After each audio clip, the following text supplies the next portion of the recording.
It's an Action 5 Pro day. Nasty, foul, rainy, warm. Not a day to film outdoors. I pressed the mode button to change over from my settings, the profiles, the modes that they are, customs.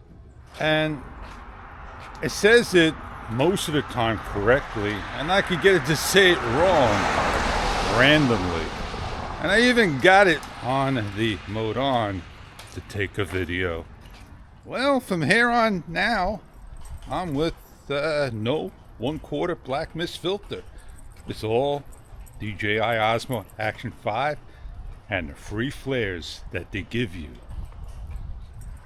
Lately, my videos, all internal sound, natural in DJI Osmo Action 5 Pro. I always shoot at 4K, 60 frames per second. I don't even lower it down to 30 frames per second. Do I really look cartoonish to you? Don't answer that. All I gotta do is laugh now, because people way too high on their expectations on the Action 5 Pro. And on that note, I'm out of here.